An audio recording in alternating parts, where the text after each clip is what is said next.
Thank you very much, Brother Eddie. Bon après-midi à tous. Bienvenue, good afternoon, everyone, and welcome to each one of you.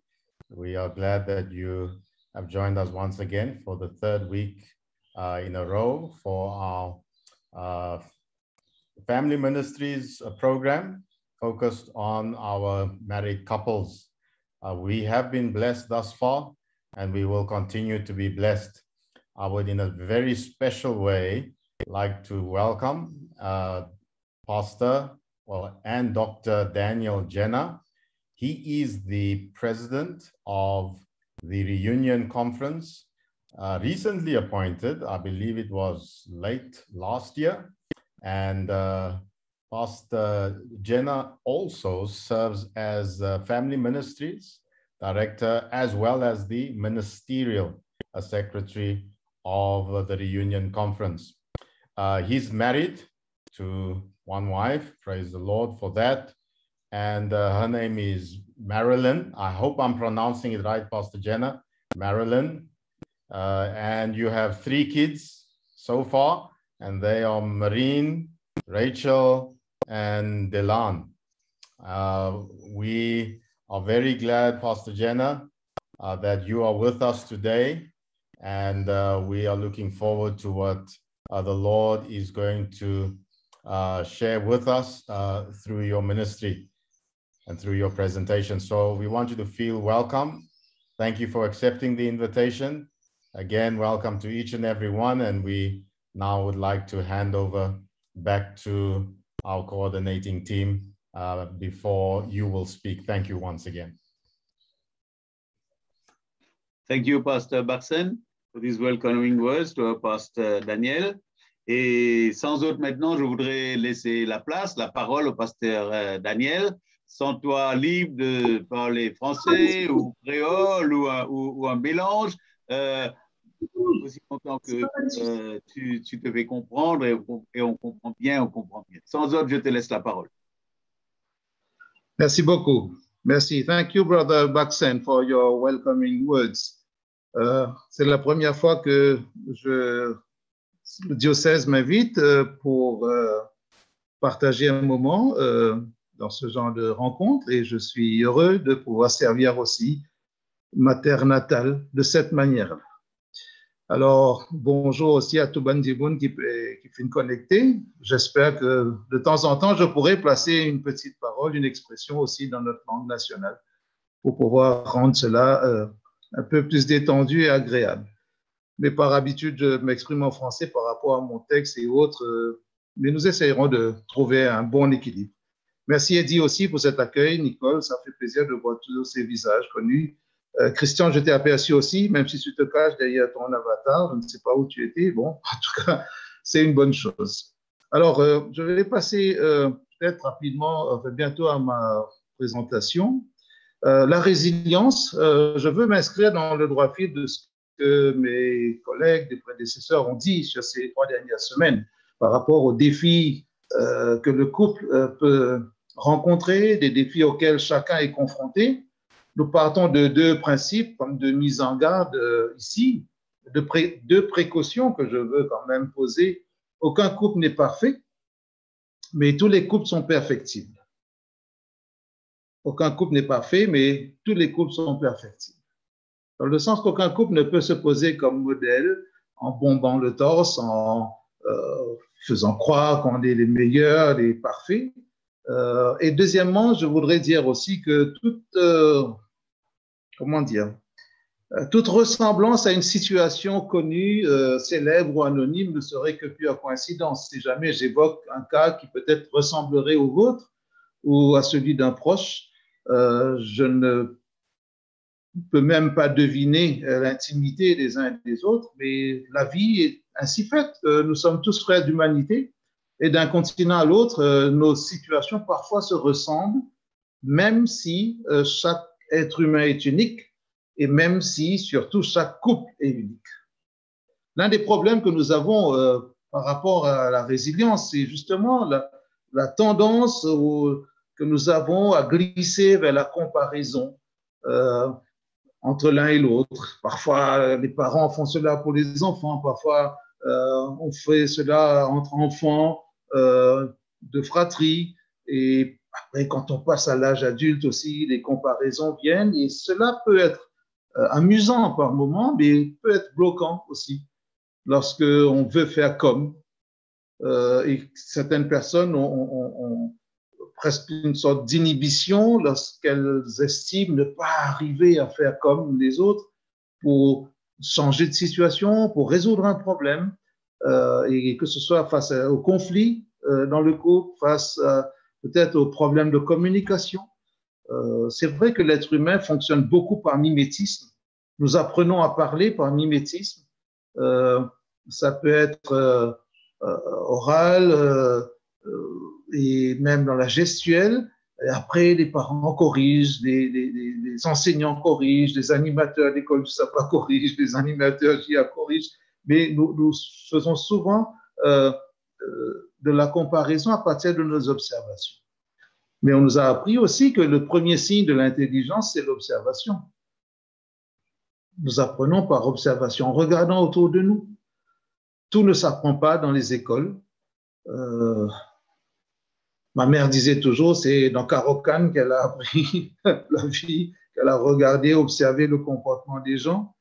Et va comprendre cela quand tu vas à l'école, toi, et tu apprends dans les livres, tu apprends avec des savants, des érudits.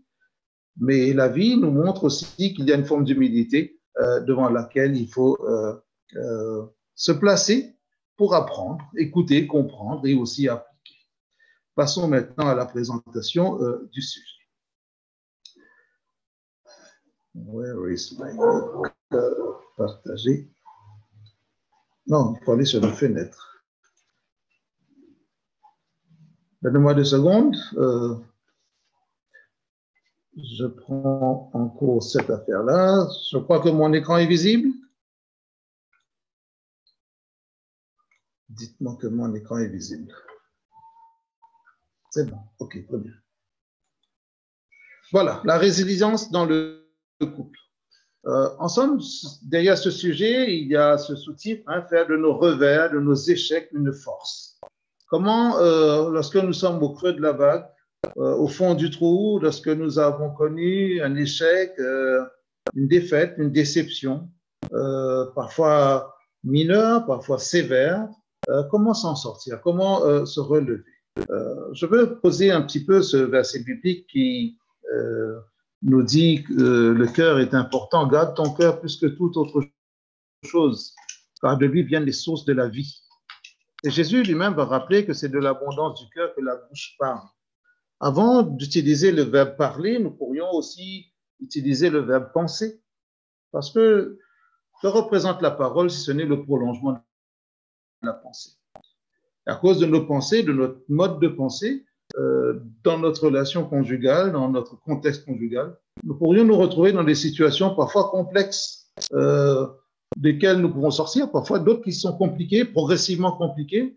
Et selon la disposition du cœur, nous pourrons trouver des solutions, même progressives ou partielles, ou parfois nous pouvons aussi nous retrouver dans une manière de faire qui complique les problèmes. Et parfois, en cherchant à résoudre un problème, nous en créons un deuxième, si ce n'est un troisième. Je veux citer Vincent Van Gogh qui disait « Le cœur de l'homme est comme la mer, il a ses tempêtes, il a ses marées, et dans ses profondeurs, il a aussi ses perles. » Pour résumer cette idée, on comprend que nous ne devons pas avoir un regard pessimiste sur l'humain, dans le sens que un cas ou une situation pourrait devenir vraiment désespérée ou désespérante. Il y a en nous quelque chose qui peut aussi devenir une force, un potentiel que Dieu a mis en l'homme. Dieu ne peut pas avoir créé l'homme à son image sans lui donner un potentiel pour refléter cette image. Même si le péché est passé par là, cette image n'a pas totalement disparu de l'homme. Et c'est dans ce sens-là que nous pouvons réfléchir sur la résilience. Justement, définissons un peu la résilience. Tout le monde peut avoir accès à ces définitions. le terme résilience est d'abord un terme physique hein, qui s'applique à du matériau solide pour comme si résister au choc et pouvoir servir encore, on pourrait dire. Mais j'ai découvert encore récemment en lisant Boris Cyrulnik que dans le monde antique aussi, ce mot résilience, parce que ça vient du latin, il était aussi utilisé en agriculture. Quand on veut parler de la terre qui, même si elle a été parfois abandonnée, la terre peut faire ressurgir des plantes. La repousse est comme une résilience. C'est la capacité comme si de reprendre vie. Alors on pourrait aussi remplacer ce mot par la résurrection, une sorte de résurrection, mais pour qu'il n'y ait pas de malentendu là-dessus, je vais laisser de côté le terme résurrection. La résilience est la capacité à se reconstruire après un traumatisme. Il y a des facteurs qui favorisent la résilience. Parfois, on a besoin d'un thérapeute. Parfois, on peut ne pas faire appel à ces spécialistes de la relation d'aide, des sciences humaines. Un ami peut être un facteur résilient, un accompagnateur. Parfois un parent, parfois un maître de stage, parfois un grand-père, un homme sage, parfois un jeune aussi peut nous aider à voir clair et à rebondir. Et ça, c'est important pour nous d'être attentifs là-dessus. Nous sommes tous confrontés à des difficultés, à des défis, des revers. Mais la résilience est ce qui détermine si nous luttons pour surmonter les défis et si nous grandissons ou si nous cédons et laissons les défis nous vaincre. En d'autres mots, est-ce que les problèmes, les traumatismes, les situations dramatiques, même tragiques, vont nous amener là où nous n'aimerions pas du tout aller? Est-ce que les personnes, parfois, qui nous font du tort, vont nous enfermer dans une situation qui ressemblerait très vite à une prison, la prison émotionnelle, qu'on appelle la rancœur, la rancune. Et nous allons ressasser cela pendant des années. Est-ce que dans un couple, s'il y a un conflit, s'il y a des non-dits, des malentendus, est-ce qu'on va garder cela? On n'ose pas dire parce qu'on a peur de perdre l'autre et ainsi on vit presque à côté de sa vraie vie. Et dans le processus de la résilience, il y a deux temps majeurs, on pourrait dire, deux temps forts. Le premier temps est le temps du traumatisme. La personne, adulte ou enfant, jeune, résiste à la désorganisation psychique en cherchant des mécanismes de défense pour faire face ou s'adapter à la réalité. Parce que l'être humain a cette capacité de réagir. Vous jetez quelqu'un à l'eau, même si la personne ne sait pas nager, elle va se débattre, elle va essayer de s'en sortir, même si malheureusement elle finit par se noyer, mais les premiers gestes sont des gestes relatifs à l'instinct de survie. Et ça, c'est quand même quelque chose de positif à retenir. Comme si, même dans les pires problèmes, la vie se cherche un chemin dans notre pensée, dans nos réactions, dans nos réflexes, comme on aime bien dire. Et le deuxième temps, c'est celui de l'intégration du traumatisme et de la réparation. Après le traumatisme, il y a un temps d'adaptation qui mérite aussi notre, comment on pourrait dire cela, une sorte de recherche pour aller vers la réparation. Comme si une reconnexion progressive. Parce que parfois, si il y a comme un bug relationnel avec soi-même, on est gêné, on a honte, on a connu un revers, peut-être notre dignité en a pris un coup.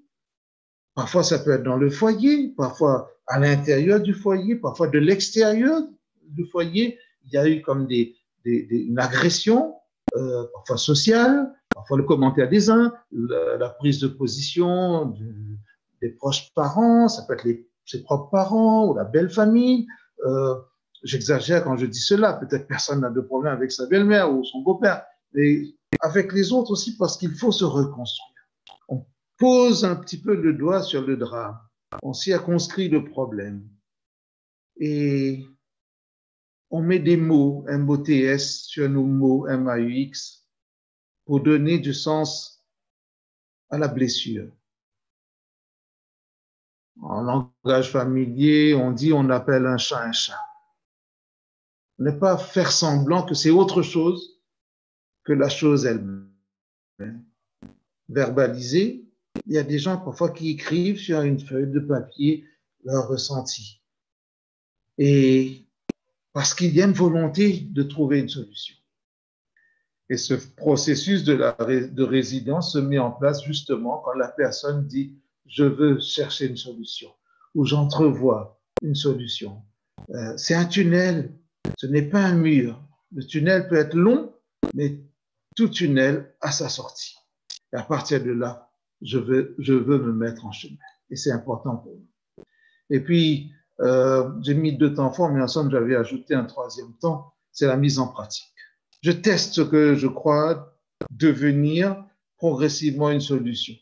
Parfois, je peux avoir la solution toute faite, comme un tout, de manière holistique, entière, totale, mais parfois les solutions viennent progressivement, parfois par le même chemin, mais parfois par des chemins divers, des voies directes, des voies indirectes, comme des voies de contournement. Et le Seigneur nous donne la possibilité.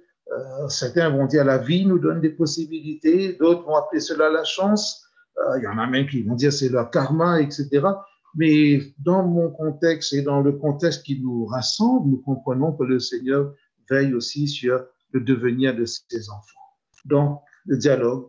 Et dans le dialogue, il y a le questionnement. Se remettre en question, ou remettre en question une situation, c'est poser des questions sur la situation pour chercher des réponses, des explications. Et quand on cherche des explications, on ne cherche pas des justifications. Je peux expliquer un problème sans me justifier. Moins on a d'explications, plus on va chercher à se justifier. Et c'est comme cela que nous pouvons aussi comprendre par quel chemin nous passons pour construire, pour reconstruire. Et pourtant, on pourrait dire, tout avait bien commencé. Au commencement, Dieu fit le couple. Genèse 1 et 2, je résume ici les grandes lignes de ce que Genèse 1 et 2 nous rapportent sur ces textes primitifs, ces textes sur le récit des origines, 2 récits qui ne se ressemblent pas, ni dans leur construction, ni dans le détail même de la création du couple humain, mais nous retenons au moins une première idée que Dieu a créé l'humain à son image. Hommes et femmes, Ish et Isha. Et en hébreu, on a bien cette résonance qui rappelle le féminin, un féminin proche, un féminin qui complète le masculin. Et cela est important pour nous parce que peut-être dans d'autres langues, nous n'avons pas cela. Homme, femme, ça n'a pas la même résonance. Peut-être l'anglais, oui. Men, women, ça c'est bien. Mais dans mari, femme, bon, on ne va pas entrer dans des querelles sémantiques, mais l'hébreu nous propose cela. Le ish et le isha qui donnent aussi ce rapprochement. On comprend dans les 2 récits qu'il y a une différenciation complémentaire. Et cette différenciation dit, voilà, les 2 appartiennent à la même nature, les 2 sont produits de la création. Dans le premier chapitre, on ne dit pas que Dieu a créé l'homme et la femme à partir de la terre, c'est dans le 2e chapitre qu'on l'entend. Le 2e chapitre ne nous dit pas que la femme a été créée de la poussière de la terre, mais elle a été créée à partir de l'homme. Question, pourquoi Dieu n'a pas pris de la terre aussi pour faire la femme? Une réponse théologique, et ça on l'emprunte déjà au raisonnement des rabbins en Israël, c'est que Dieu n'a pas fait une étrangère pour l'homme. Il a créé un être qui lui appartient en propre dans le sens de proximité, de la même nature, et ce n'est pas un être étranger qui n'a rien à voir avec lui. Nous ne sommes pas dans le mythe de l'androgyne, où Dieu a extrait la femme complètement d'un corps de l'homme, comme les poupées gigognes, etc. Nous sommes vraiment dans une sorte de vis-à-vis créé, mais à partir d'un lien presque organique, d'un lien naturel, dans le sens que l'homme sera naturellement tourné vers la femme. Et le modèle monogame et hétérosexuel qui est proposé bibliquement est un modèle qui appartient en propre à la création. La société, avec ses révolutions culturelles, sociales, va amener d'autres modèles relationnels, d'autres modèles de fidélité, d'autres modèles affectifs, mais si nous restons sur le principe même des commencements, nous avons seulement le modèle monogame et hétérosexuel. Une bénédiction égale pour responsabilité partagée. C'est important cela parce que dès qu'il y a décalage, les problèmes commencent.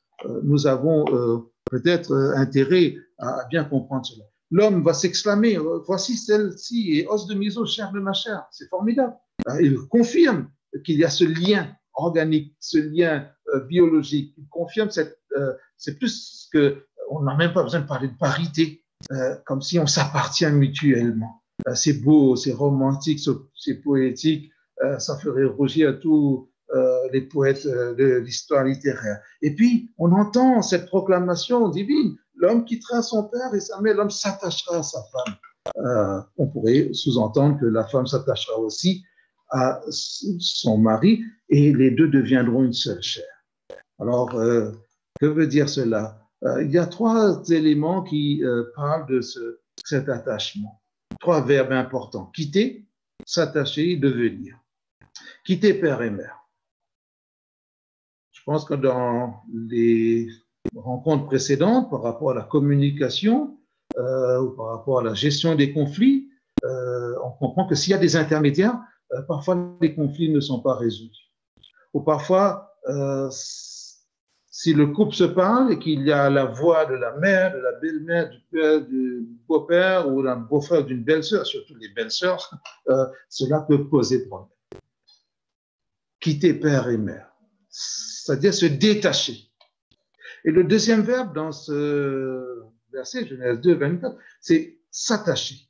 Le mot hébreu d'abat, c'est coller, se coller. Comme quand on colle un timbre sur une enveloppe, voilà, se coller et faire corps avec, épouser presque le contexte, s'attacher, se coller à sa femme.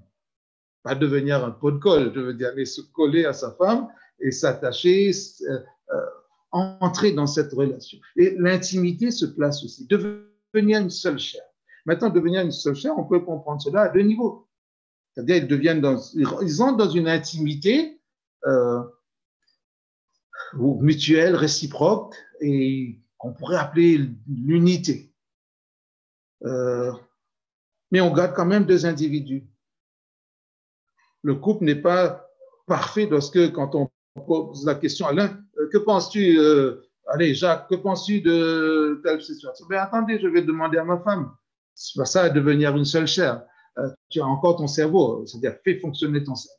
Mais devenir une seule chair, ça c'est le deuxième niveau, c'est probablement, ce n'est pas détaillé dans la Bible, mais théologiquement, on peut aller vers ce sens-là. Devenir une seule chair, c'est produire, dans le sens de la procréation.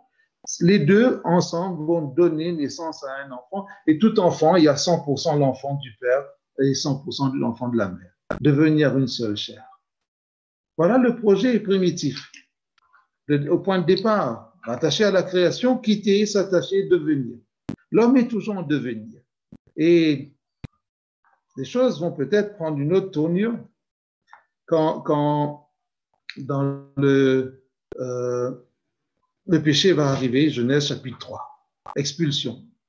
Maintenant, on pourrait dire qu'est-ce qui se passe lorsque le couple humain quitte l'Éden.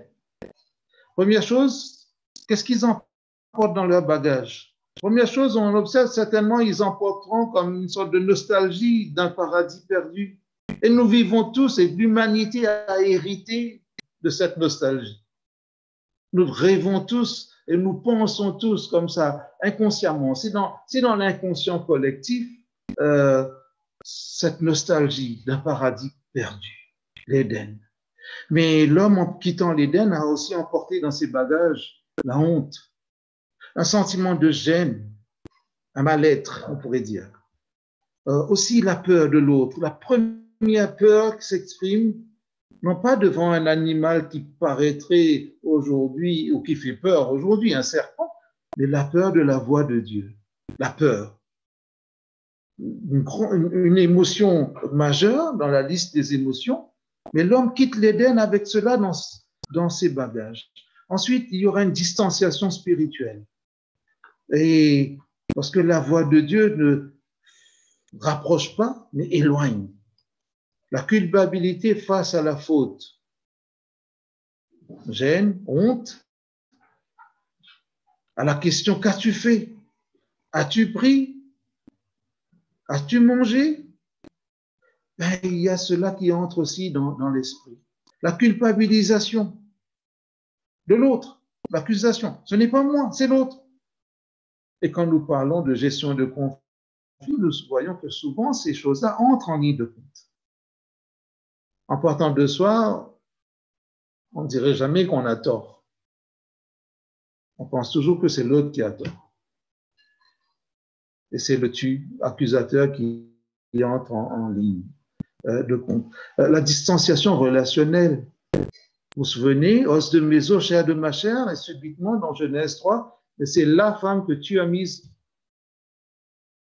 à mes côtés, c'est elle. Ce n'est plus l'os de mes os et la chair de ma chair, c'est elle, l'autre.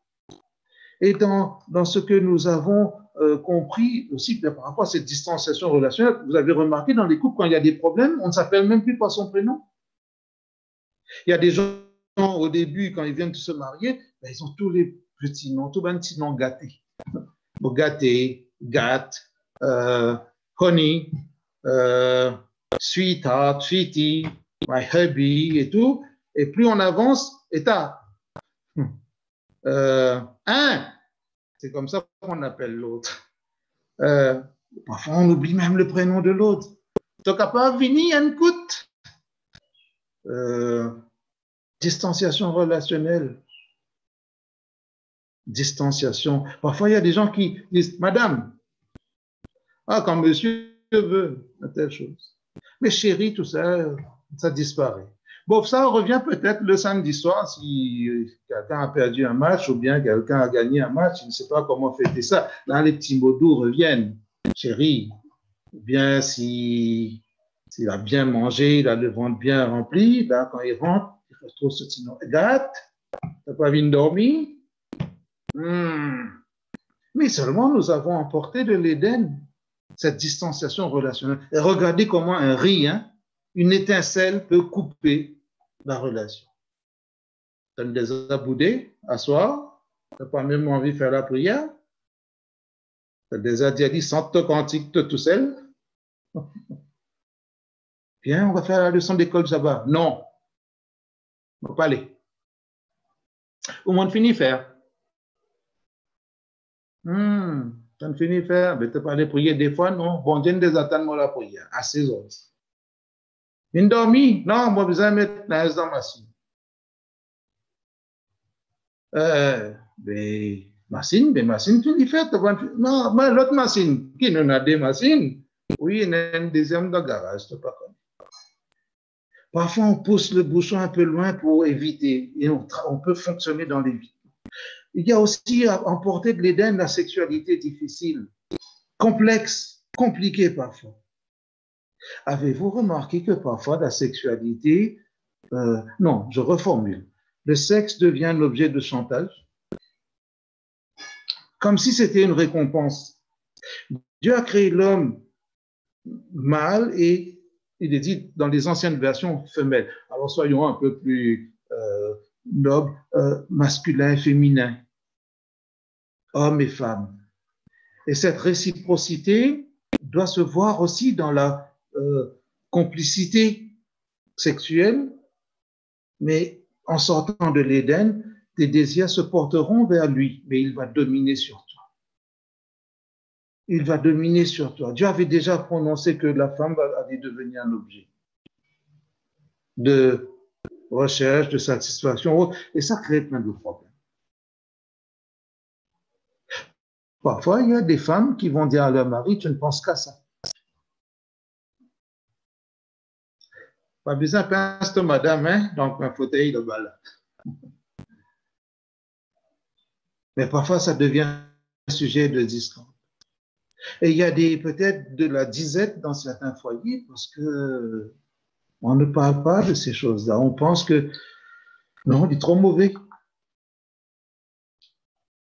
Alors, comment gérer tout cela? Comment sortir de ces... Parfois, il y a eu des traumatismes à cause des grossesses peut-être non désirées ou mal assumées, une parentalité qui est gênante parce que, oui, mais il y a même dans le temps des hommes qui ont dit à la femme, tu gagnes encore des enfants?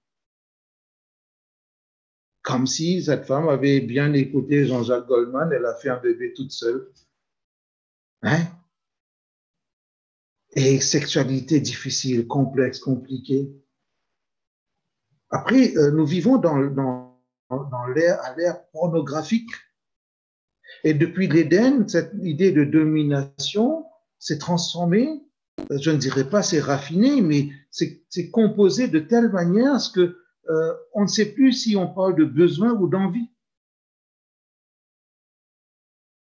Et la pixelisation des désirs aujourd'hui fait que même dans les foyers chrétiens, il y a plein de problèmes à gérer à ce niveau. L'envie de dominer, pas seulement homme-femme, mais l'envie de dominer tout court. Dans le foyer, les relations peuvent devenir difficiles, transgénérationnelles, intergénérationnelles, prenez le mot que vous voulez, et cela devient compliqué, les dialogues difficiles. Peut-être certains, quand ils rentrent chez eux, ils vont directement dans leur chambre, ils ne vont pas parler. Tu viens pas manger? Non, moi pas faim. Relation dominée, dominant, et peut-être blocage aussi dans certaines situations. On est parti de l'Éden, nous humains, on a quitté l'Éden avec une estime de soi très basse, ou en difficulté, en perpétuel questionnement. Et il y a une difficulté aussi par rapport au respect de l'autre. Et l'image de Dieu, même si elle n'a pas disparu, un peu comme une belle porcelaine royale, elle a été ébréchée. Comme un joli livre sur du papier de luxe, ben, les pages sont écornées, peut-être même un peu déchirées. Tout n'est pas mort, tout n'a pas disparu, mais on ne sait plus trop qui on est, un mal-être, et parfois ça se transforme en déprime ou en dépression. Et dans les foyers, on hérite de situations, même de la déprime temporaire, une semaine, un week-end. On m'a raconté des couples qui vont à l'église, qui s'asseyent dans la même voiture, mais qui ne se parlent pas. Et ils entrent à l'église, chacun fait son ministère, et puis ils rentrent à la maison. S'il y a parmi nous des personnes qui sont en recherche, qui sont en train de découvrir la Bible, qui sont en train d'étudier et qui se préparent peut-être pour un engagement, comprenez que nous parlons de l'humain avec ses forces et ses faiblesses. Dieu veut que nous ayons une lecture réaliste de nous-mêmes. Un groupe social qu'on appelle l'Église n'est pas un groupe parfait, c'est un groupe perfectible. Il est en devenir, il est en construction permanente, pour qu'il n'y ait aucune illusion sur quoi que ce soit. C'est dans les sectes qu'on verse facilement dans l'illusion que tout le monde est beau, tout le monde est gentil, tout le monde est parfait, surtout le gourou. Je suis content de faire partie d'une église où, sur papier en tout cas, on n'a pas cette impression que tout le monde est parfait. Tout le monde est bon. Nous sommes tous dans une école. Nous apprenons le vivre ensemble. Alors, ce qui expose au conflit dans le couple aujourd'hui, si on regarde bien, c'est la routine. Je vais essayer d'aller vite parce que le temps va trop vite ici. La routine, l'absence de dialogue, les malentendus, intérieurs comme extérieurs, les difficultés matérielles. Cela peut être source de conflit, la difficulté de pardonner dans le couple, le manque de spiritualité partagée, et peut-être la définition subjective de l'amour. Qu'est-ce qu'on met derrière ce mot? Et dépendant de l'angle d'approche de la vie conjugale ou de la chose conjugale, on aura peut-être de la joie progressive dans la construction de ce couple, où on sera dans la retenue. Ce serait dommage d'être marié, de vivre sous le même toit et de ne pas être dans cette forme de complicité, de recherche mutuelle, parce que chacun a une opinion, une définition de l'amour, et comme si on vit l'un à côté de l'autre. On est presque en colocation. nous avons parfois reçu aussi des situations, nous sommes exposés à des situations de désarroi. Peut-être on a connu des traumatismes à cause de cela, la procréation difficile. Et parfois, à l'intérieur, il y a un drame, une souffrance. Tout paraît normal, mais on n'arrive pas à donner naissance à cette seule chair qui est issue de la conjugaison de cette double présence. Combien de foyers ont connu des premières années difficiles parce que l'enfant ne venait pas. On ne se marie pas pour avoir des enfants, mais on se marie pour avoir aussi des enfants. Voici des fils, on pourrait dire des filles aussi sont un héritage de l'Éternel. Mais à cause de cela, traumatisme. Comment l'un va regarder l'autre? Parfois, la femme est gênée, elle a honte, elle se sent indigne d'être la femme de ce monsieur parce qu'elle n'arrive pas à lui donner un enfant. Parfois, le mari peut dire, mais pourquoi j'ai épousé cette fille? Elle n'arrive même pas à faire un bébé.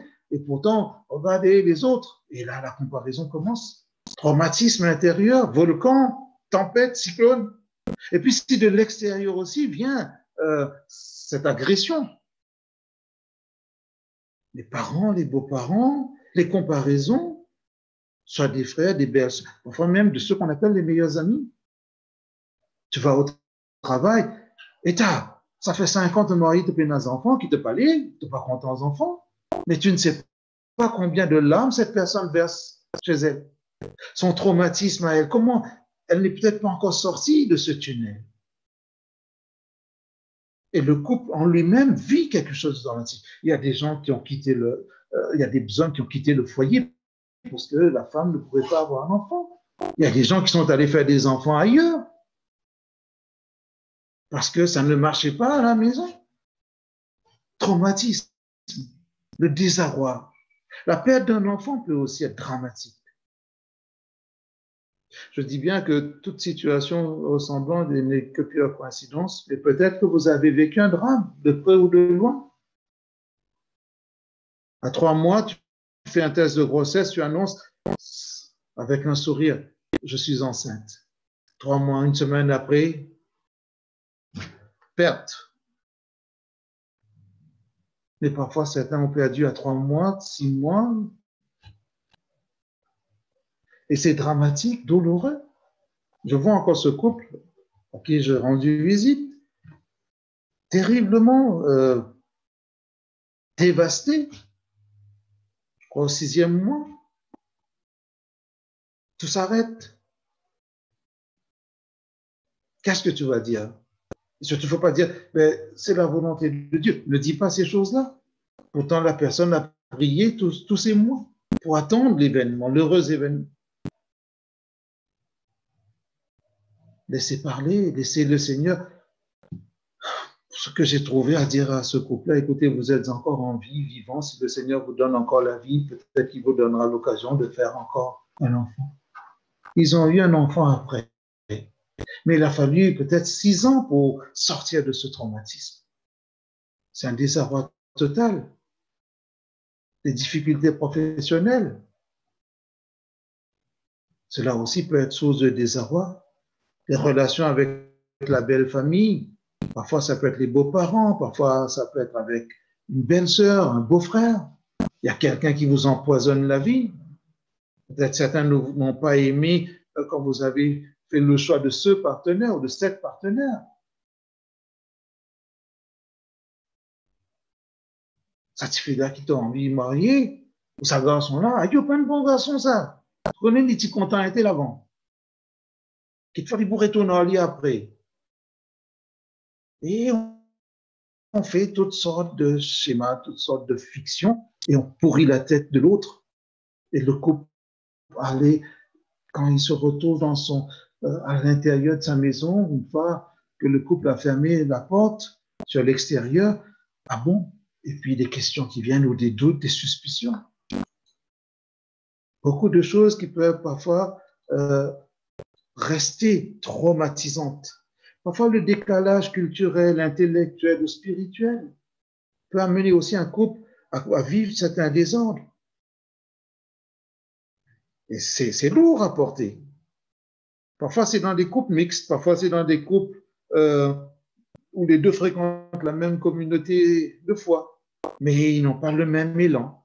Il y a un qui vient et qui s'assoit et qui regarde, l'autre qui vient et qui fait beaucoup de choses, toujours dans l'action. Et ça ne plaît pas toujours à celui qui est le moins actif. T'as fini? On doit rentrer, j'ai faim. Ou bien l'autre se lève pour aller à un comité, une réunion. Encore l'église. Aïe, aïe, aïe. Parfois, c'est les enfants qui peuvent hériter de ce décalage. Parfois, c'est une question intellectuelle.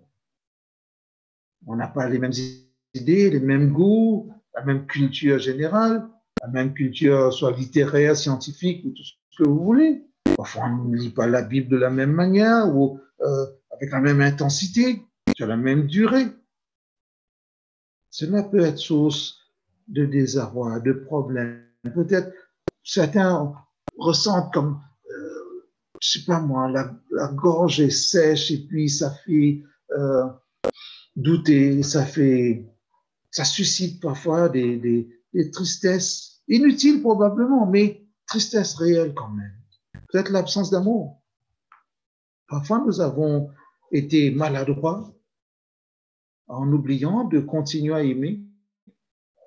Peut-être nous avons blessé l'autre, notre partenaire, notre conjoint, en arrêtant de lui envoyer des signaux d'amour, les fameux langages de l'amour, ou comme si on a fini, on n'a plus d'énergie pour aimer. Le désarroi dans le couple. Comment sortir de tout cela? Comment rebondir? Parfois, la foi non pratiquante, soit du couple, soit de l'un, ou d'une partie de la famille, peut amener une sorte de, je ne dirais pas de déstabilisation, mais d'instabilité. D'instabilité. C'est inégal. Et cette irrégularité peut peut-être rendre quelqu'un triste sans qu'il ne le montre, mais au fond de lui-même, il est en train de ressasser quelque chose qui, ça ne lui fait pas plaisir. Mais comment dire? Parce que la foi ne s'impose pas, la spiritualité ne s'achète pas et ça ne s'offre pas en cadeau, cela. Mais voilà, des prières, mais rien ne vient. Et sortir, comment sortir par le haut de tout cela? Alors, non, quand nous parlons de résilience, nous disons aussi, peut-être pour reprendre ce que Jésus disait, ne jugez pas, ne jugez pas. Parce qu'il y a une histoire derrière chaque personne. Et toujours une raison à pourquoi il est comme ça, ou elle est comme ça. Pensez-y avant de juger quelqu'un. Voilà. Si nous, parfois à cause du jugement d'autrui, quelqu'un peut ne pas devenir résilient, ne pas exprimer ce potentiel de rebondir, de s'en sortir, comme on dit, de sortir la tête hors de l'eau, de respirer à nouveau, de dire la vie vaut la peine d'être vécue. Qu'y a-t-il dans nos bagages, nous, aujourd'hui? Quand nous passons, j'ai envie de dire, à la douane psychologique, émotionnelle, nos parents, nos premiers parents sont sortis de l'Éden chargés émotionnellement, psychologiquement. Avec quoi nous voyageons dans notre cheminement d'humanité? En France, j'aimais bien voir quand on ralentissait au péage d'autoroute, surtout en été, nous aimions voir surtout c'est des gens, il y a des photos qui viennent des gens qui quittent la Belgique pour aller au Maghreb. Et quand ils chargent des voitures comme ça, c'est sûr qu'au péage, s'il y a les gendarmes, ils vont les arrêter parce que ça paraît énorme par rapport à la capacité de contenu aussi des voitures ou de port, de transport. Mais il y a des gens qui transportent tout, ils ne lâchent rien. Qu'y a-t-il dans nos bagages? Des vêtements sales? Qui, en faisant ses valises pour partir en vacances, emporte des vêtements sales? Mais peut-être en quittant l'Éden, nous avons pris aussi des vêtements sales. Ou des vêtements qui se sont salis en cours de route, mais nous n'avons pas fini de les laver. Alors on dit le linge sale se lave en famille, mais il est important de ne pas l'exposer à la vue de ceux qui sont en dehors de ce cercle familial, parce qu'on ne pourra pas s'en sortir. Quand tu as un problème, ne va pas le raconter à ta meilleure amie. Tu sais que tu as raconté, tu sais ce que tu as raconté à ta meilleure amie, mais est-ce que tu sais si elle va vraiment garder cela? Parce qu'il y a des gens qui pensent que la meilleure manière de garder un secret, c'est de le raconter à quelqu'un qu'ils aiment bien. Ou bien qu'ils vont venir dire, écoute, tu sais, c'est un secret, hein, je veux dire, garde ça pour toi, mais il faut prier pour un tel, parce qu'il est dans une situation vraiment délicate, dramatique. C'est vrai, tu vas le dire à Dieu, mais si tu le dis à Dieu devant la présence d'un tiers, et tu vois comment les nouvelles peuvent aller vite, et cela salit encore les vêtements. Parfois, c'est des suspicions, les blessures de l'enfance. Nous traînons avec nous parfois des traumatismes de l'enfance, des agressions, peut-être une éducation trop sévère. Il y a des gens qui, à 60 ans, se sentent encore mal aimés. À 65 ans, reprochent encore à leur maman d'avoir préféré leur sœur ou leur frère pour telle situation. Aux garçons, on a tout donné. Aux filles, ben, tu attends ton tour. Quand à 50 ans, parce que ça relevait de l'éducation du siècle dernier, ben, ces blessures-là ne sont pas encore guéries. Peut-être des mots blessants que nous enregistrons et nous avons une capacité de stockage qui est impressionnante. J'ai découvert, mesdames, ne m'en veuillez pas quand je vais dire cela, j'ai découvert que la femme a meilleure mémoire. Son disque dur ne connaît pas de bug.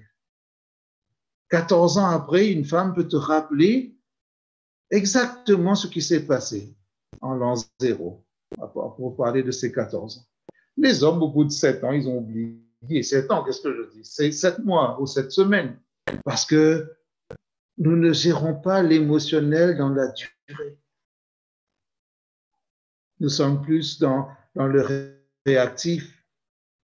Ce n'est pas dit dans l'impulsif ou dans l'impulsion, ce serait trop bestial, mais nous sommes spontanés. Alors que la femme emmagasine, elle est comme une éponge. Et si nous avons dit un mot blessant à nos épouses, messieurs, parfois cela prend du temps pour qu'elles en guérissent, pour qu'elles nous pardonnent. Ce n'est pas qu'elles sont incapables de nous pardonner ces mots blessants, mais c'est que ces mots blessants ont vraiment blessé plus que nous ne pourrions l'imaginer. Parfois, je dois demander pardon à ma femme parce qu'un mot qui paraissait peut-être simple lui a fait de la peine. Alors, je fais de la gymnastique pour dire, non, ce n'est pas ça que j'ai voulu dire, mais je ne peux pas faire de l'exégèse avec ma femme. Non, ça ne peut pas marcher, pas d'analyse, d'explication de texte, là. C'est fait, c'est fait. Et ces traumatismes-là font partie de ce que nous emportons. Les traumatismes relationnels, il y a des gens qui nous ont fait du tort, il y a des gens à qui nous avons fait du tort. Peut-être que le regard a changé, des regards qui se croisent ne sont plus les mêmes. Parfois, l'un ou l'autre baisse les yeux ou regarde ailleurs. Moi, j'aime bien voir les gens qui, dans les églises, aiment bien lire des tableaux d'affichage pendant longtemps, surtout le temps du passage de quelqu'un, telle personne. Dès que la personne est allée un peu plus loin, on arrête de lire parce que c'est bon, elle est passée. Il y a des gens qui changent de trottoir. Des traumatismes, des blessures. Et quand on parle de blessures, de guérison difficile, tout ce mal-être persistant. Et le Seigneur veut nous en guérir. Et ça, c'est important pour nous de le comprendre. Peut-être nous avons aussi parfois une sorte de gêne parce que nous avons une faible estime de nous-mêmes. Et si nous ne faisons pas attention, cela peut nous enforcer. Alors, avoir de l'estime de soi à un bon niveau, ce n'est pas de l'orgueil. Ne confondons pas estime de soi et arrogance ou fierté mal placée. L'égotisme, ce n'est pas l'estime de soi. Des réactions égotiques centrées sur soi, ce n'est pas le reflet de l'estime de soi. Si nous avons été créés à l'image de Dieu, si la Bible nous dit que nous avons été rachetés à un grand prix et que nous ne nous appartenons plus à nous-mêmes, si nous sommes de nouvelles créatures en Dieu, nous ne pouvons pas avoir une estime de soi qui rase des pâquerettes ou qui frôle le sol. Et il ne faut surtout pas parler d'humilité, parce que parfois la fausse humilité ou la fausse modestie n'est que l'autre face de l'orgueil. Et cela peut nous mettre dans des situations où nous ne gérons plus nos relations. Et parfois, dans nos réactions, nous pouvons blesser l'autre à cause de notre faible estime de nous-mêmes. Ce qui encombre nos vies, c'est la peur, la honte, la culpabilité, les mauvais souvenirs, les non-dits, le regard d'autrui, la confusion religion, spiritualité. Nous pouvons être très religieux sans connaître un vrai développement spirituel. Et cela nous bloque aussi parce qu'il y a un problème et nous devons aller plus loin. Nous ne comprenons pas pourquoi nous allons à l'église, nous apportons des offrandes, nous participons à la vie d'une certaine manière et nous avons quand même des problèmes. Et à cause de cela, nous pouvons développer un mode de pensée qui nous fait raisonner sur une ligne, un registre, et à force de raisonner de cette manière-là, n'allez pas le répéter, nous finissons par déraisonner.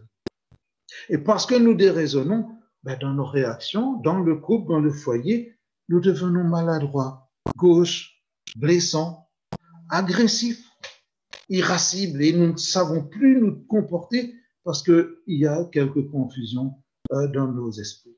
Rapidement, vous connaissez ces deux équipes. Ces deux équipes reflètent le chemin de croix de deux hommes, ces deux hommes-là. Aimé Jacquet était le mal aimé Jacquet, comme on l'a appelé en 98, parce qu'il y a eu tellement de critiques sur lui, ses choix tactiques, etc. Quand il a eu la Coupe du Monde, il y avait des journalistes de l'équipe qui voulaient essayer de dire des choses. Aimé Jacquet a dit non, cela je ne le pardonnerai jamais. Il ne s'est pas réconcilié avec ces hommes. À chaque fois qu'on lui pose des questions là-dessus, il dit regardez juste la Coupe du Monde qu'on a gagnée.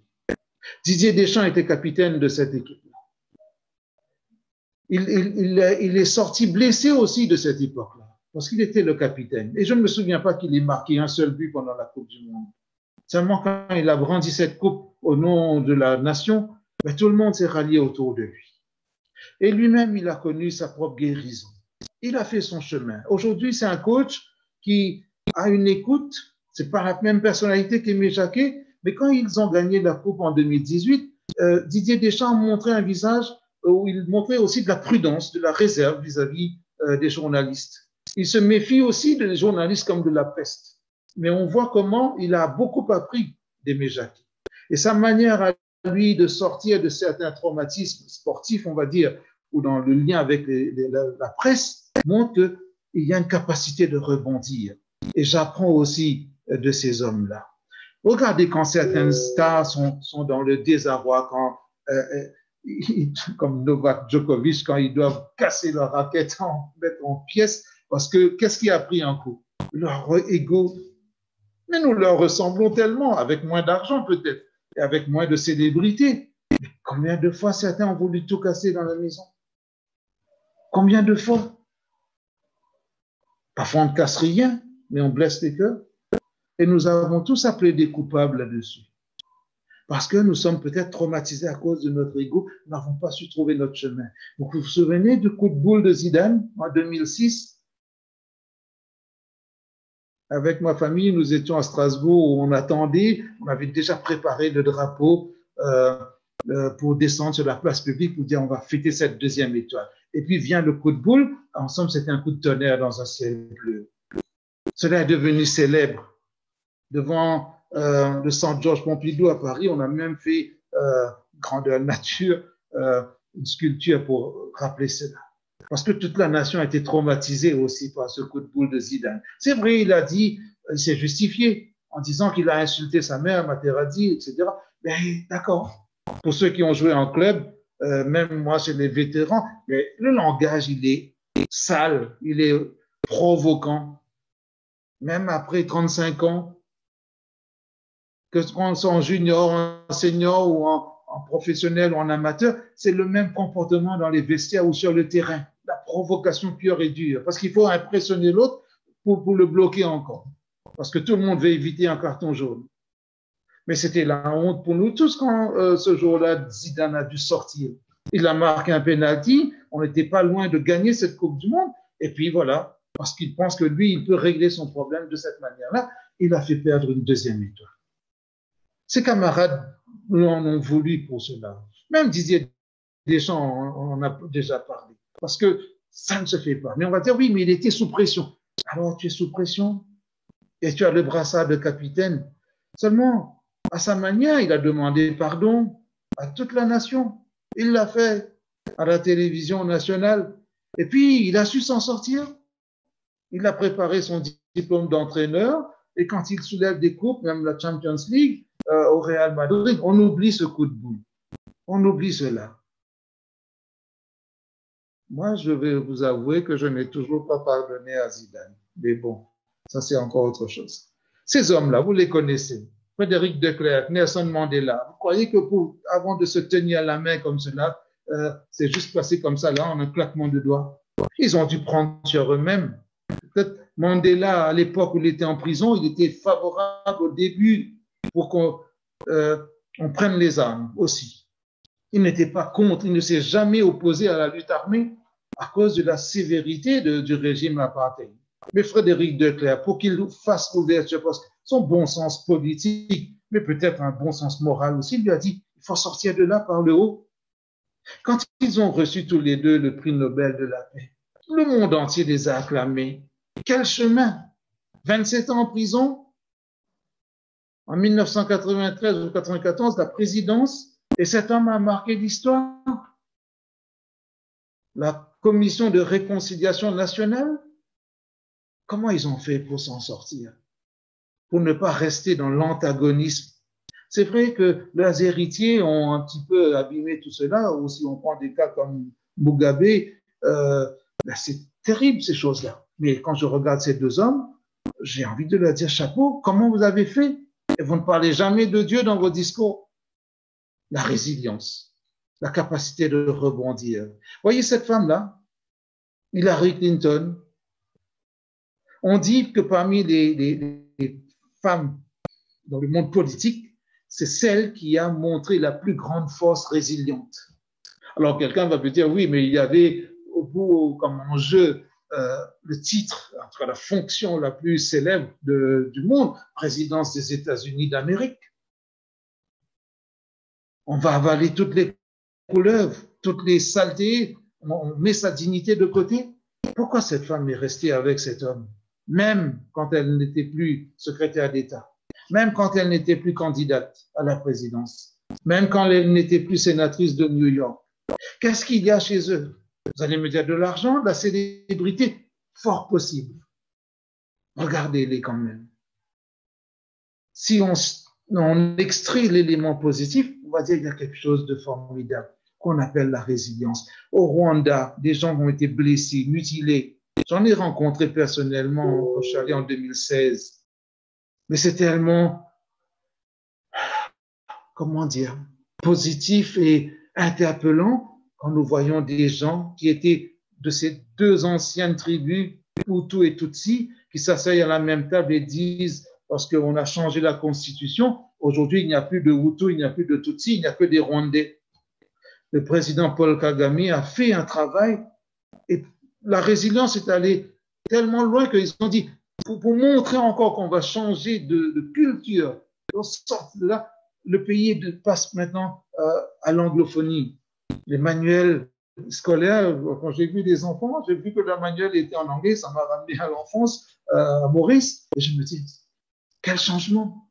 Mais la nation a commencé à se guérir comme cela. Une nation. J'ai rencontré une dame dont les parents ont été mutilés, la sœur violée par tout un régiment, et puis on a jeté son cadavre dans une fosse commune en pensant qu'elle était morte. Mais il y a des gens qui, 3 jours après, ont entendu un petit cri et l'ont sorti de là. Elle a tenu encore 3 mois. Sa sœur est venue d'Allemagne, il y a eu le temps de la voir, mais elle est décédée.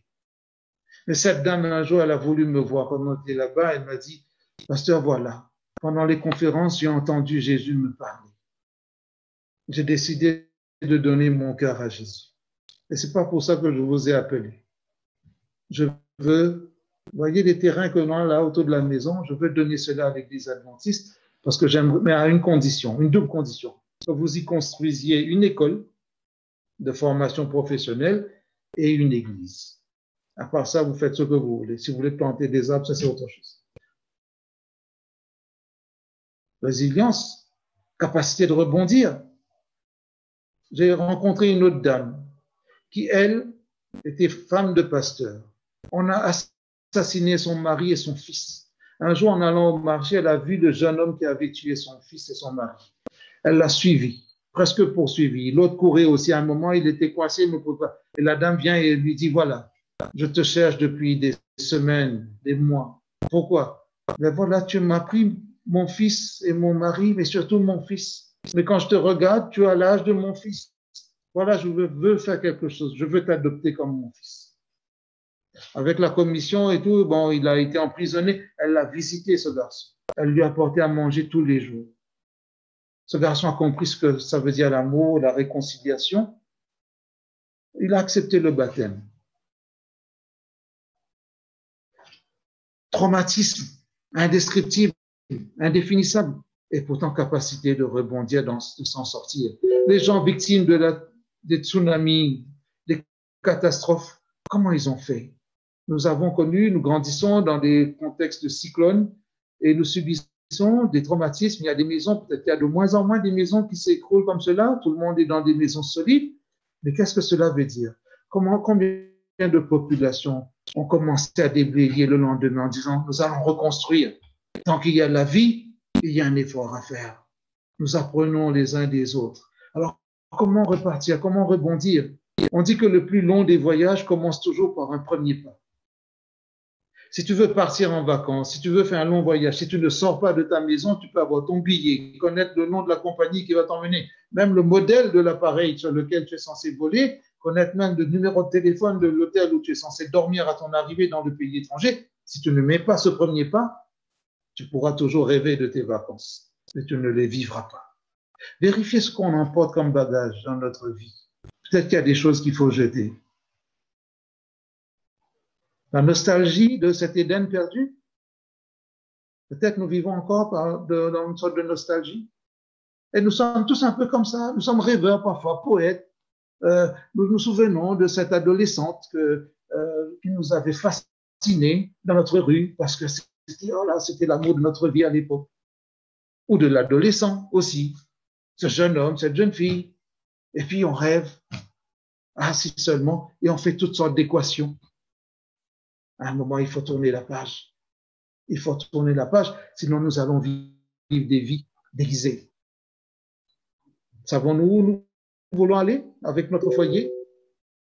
Et savons-nous où nous allons? Donnons-nous vraiment la bonne formule, je veux dire, prenons le bon itinéraire. Alors, on dit dans les réflexions de développement personnel que la personne résiliente présente un certain profil. La personne résiliente est quelqu'un qui, pour avoir la capacité de rebondir, de sortir par le haut, de sortir la tête de l'eau, de respirer à nouveau, malgré les blessures, les traumatismes, c'est quelqu'un qui a un potentiel de raisonnement élevé. Certains vont dire un QI élevé, mais capacité de raisonnement. Et quand on parle de capacité de raisonnement, on ne parle pas des gens qui ont fait de grandes études, qui ont de grands diplômes, etc. Une capacité de raisonnement, comme du bon sens, mais du bon sens spirituel aussi. Capacité d'être autonome et efficace dans son rapport à l'environnement. Comment je gère mon rapport avec les autres? Est-ce que c'est l'environnement qui va peser sur moi? On dit que pour les enfants, l'environnement sculpte une partie du cerveau. Et le phénomène de l'influence de l'extérieur, mais pas tout le cerveau. Cela veut dire que nous pouvons aussi réfléchir comment nous gérons notre environnement. Peut-être le profil de l'individu résilient, c'est la personne qui a le sentiment de sa propre valeur. Je sais qui je suis. Je sais ce que je vaux. C'est pas les autres qui vont me dire qui je suis. C'est pas les autres qui vont m'enfoncer là où je ne peux pas, je ne dois pas aller. Ne laissez pas les autres qui vous ont blessé, avec qui vous avez eu des conflits, vous emmener là où vous ne voulez pas aller. Ne les laissez pas vous enfermer dans ces prisons qu'on appelle la rancœur, la rancune. Le ressassement de vieilles querelles.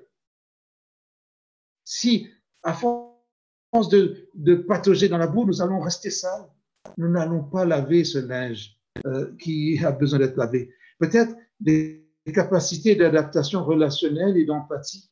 faire corps avec l'autre, faire un bout de chemin avec l'autre, se mettre dans les chaussures de l'autre. Bon, ça c'est un anglicisme, comme vous le savez, mais l'empathie.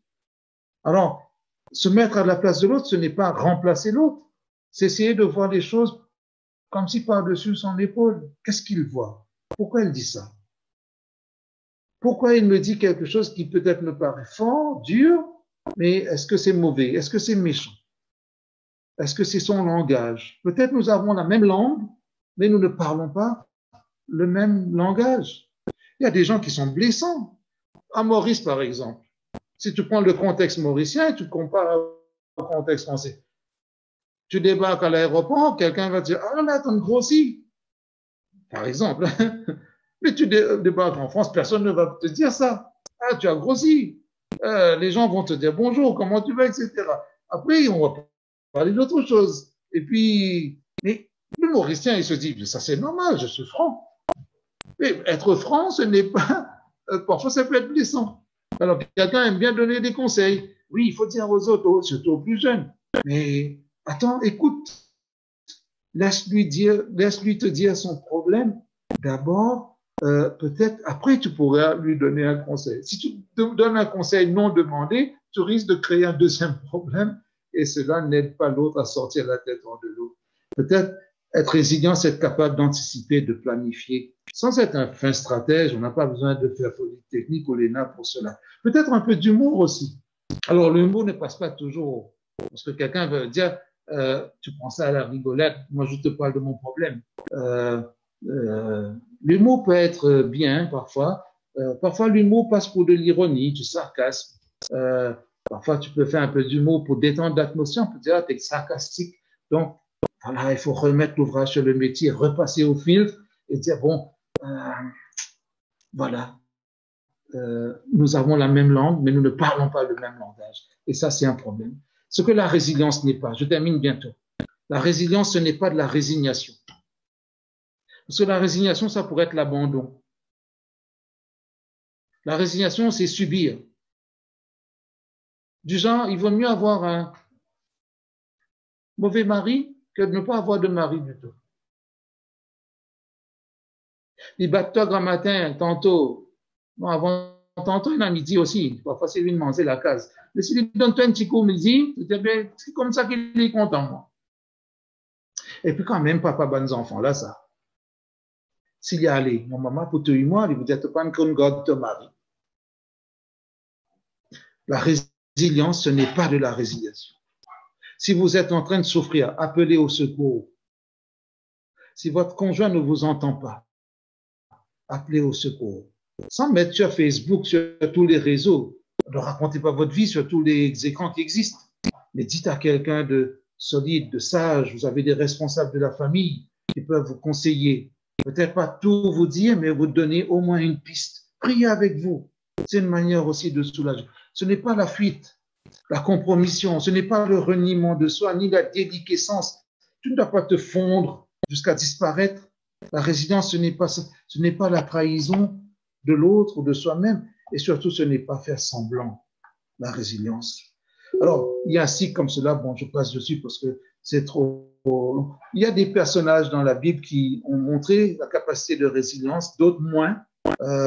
On peut rajouter la liste, hein, c'est une liste qui n'est pas exhaustive, mais j'aime bien Adam qui, après la mort d'Abel, va faire un autre fils et il est dit à son image, comme s'il remet la machine en marche et se reconnecte à l'image de Dieu qui se reflète en lui et il fait 7. Abraham, malgré tous ses déconvenus, il continue à marcher avec le Seigneur, il ne baisse pas les bras, etc. Caïn n'est pas résilient, Ésaü n'est pas résilient, l'autre n'est pas résilient. Et quand tu vois comment il s'est compromis lui-même, comment il s'est corrompu aussi dans sa tête, il était prêt à donner ses 2 filles vierges aux assaillants juste pour sauver des étrangers qui avaient déjà manifesté une forme de puissance. Mais non, parce qu'il comptait d'une autre manière. Élie demande la mort, il n'est pas résilient, pourtant c'est un grand homme. On le cite même comme l'élan prophétique des temps de la fin. Jonas, n'en parlons pas, avec ses tendances, double tendance suicidaire dans l'histoire. Mais seulement, Dieu prend aussi ces gens-là pour leur dire quelque chose. Donc, il y a des chemins progressifs dans cette affaire. J'ai trouvé une citation intéressante à la question « Que fais-tu dans la vie ?» Ben, j'ai invariablement envie de répondre « Je fais de mon mieux. Je fais de mon mieux. Je franchis des obstacles. Je poursuis mes rêves. Je suis mes envies. Je progresse et je grandis. J'apprivoise et j'apprends la vie. » Le mot résilience peut résumer tout cela. Je laisse là-dessus ce poème recommencement. Boris Cyrulnik a dit, pour définir la résilience, c'est l'art de naviguer dans les torrents. Comme si garder son équilibre. Je ne sais pas si vous êtes déjà retrouvé dans ces situations-là. Moi, je me suis retrouvé dans le fleuve, le Doubs, qui fait frontière entre la Suisse et la France. Et on n'était même pas sur un canot pneumatique, on était sur une grosse chambre à air de camion avec un ami suisse. On est parti là-dessus. Après, je me suis dit, quand on a commencé à avancer, je me dis, qu'est-ce que je fais là? Je me suis laissé entraîner. On a chaviré. Je me suis retrouvé dans 5 mètres d'eau avec le courant. Et l'eau est glacée, là même en été. Ben, là, tu fais la prière express, la plus express de ta vie. Oh, Seigneur, sauve-moi. 3 mots. Et tu remontes à la surface quand tu sors et que tu viens là, tu arrives à t'en sortir. Tu te dis plus jamais ça. Mais en somme, c'est ça la vie.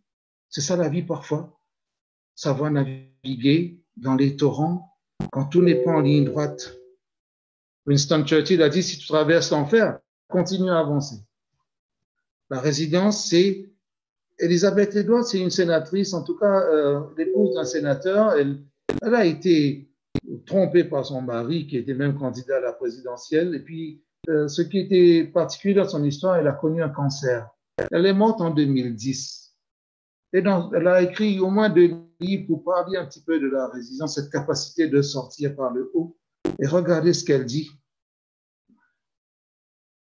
Alors, parfois, il faut chercher cela. Accepter d'aller plus loin, tourner la page.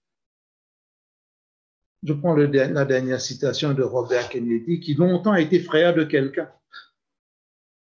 Il avait son propre traumatisme aussi, ce garçon. Mais il a dit quelque chose qui est resté peut-être mémorable aussi. Seuls ceux qui osent échouer grandement peuvent réussir grandement. Si tu ne fais pas d'efforts, tu te limites dans les possibilités de reconstruire. J'avance parce que le temps passe. Alors, en gros, la vraie vie ne nous empêche pas de tomber. Si nos parents n'avaient pas pris le risque de nous voir tomber dans nos premiers pas, nous n'aurions pas appris à marcher. Tout l'amour d'une mère ne consistait pas à garder son enfant dans ses bras pour qu'il ne tombe pas, pour qu'il ne se blesse pas. L'amour dit, je te laisse aussi apprendre à marcher. Nous sommes les grands enfants du Seigneur. Peut-être nous devons réapprendre à marcher parfois.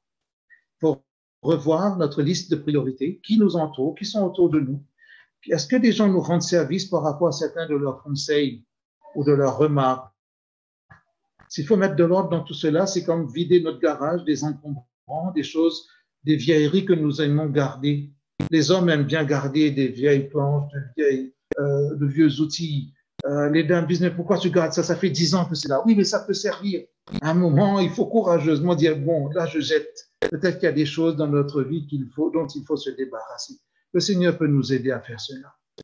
Alors, si l'Éternel nous bâtit la maison, tu connais la suite. Recommande ton sort à l'Éternel. L'Éternel soutient tous ceux qui tombent et redresse tous ceux qui sont courbés. Mais aussi, le Seigneur te dit, fortifie-toi et prends courage. Ne t'effraie pas et ne t'épouvante pas. Va avec cette force que tu as. Il y a un potentiel en toi. Ceux qui sont confiants en l'Éternel, ils sont comme des aigles qui prennent leur envol. Ils marchent et ne se lassent pas. Ils courent et ne se fatiguent pas. La résilience, c'est accepter de mettre un pied devant l'autre. Et nous pourrons marcher longtemps, très longtemps. Ma femme, qui est un peu plus philosophe que moi, me dit, le mariage, finalement, c'est apprendre à vieillir ensemble avant de devenir vieux. C'est-à-dire comme si on se dit, l'avenir, c'est quand même beau de vieillir ensemble. Et nous sommes dit, nous allons attendre ensemble le retour de Jésus. C'est ce que nous disons aussi à nos enfants. Un pas devant l'autre. Parfois, il faut faire un pas en arrière pour dire que nous avons compris que là, c'était dans la mauvaise direction. Un pas en arrière est peut-être plus dur que 3 pas en avant.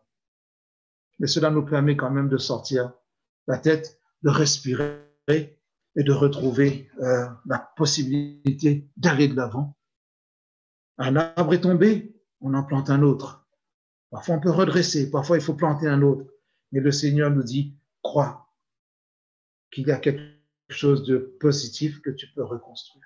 Seigneur, notre Dieu, nous voulons te remercier pour l'occasion que tu nous as donnée de nous réunir sur ce salon pour partager cette réflexion, pour chanter des cantiques, pour entendre aussi ta parole, pour peut-être nous remettre aussi en question, pour nous demander où il y a des changements à faire, où il y a aussi des efforts à faire.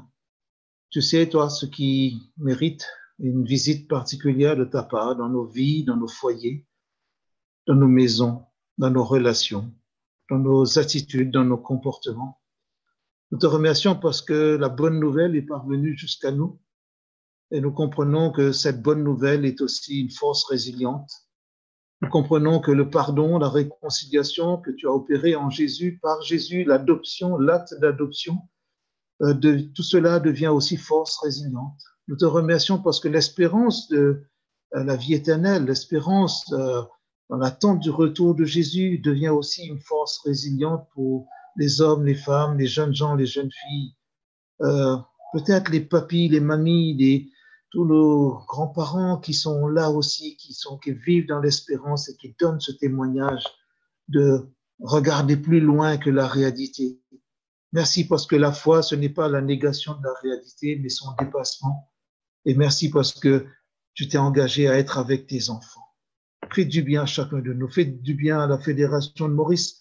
Fais du bien à toutes les fédérations, à toutes les églises, mais bénis tous ces foyers qui étaient connectés aujourd'hui. Tu connais les défis de chacun, mais nous avons aussi appris que ta puissance vient dans nos limites.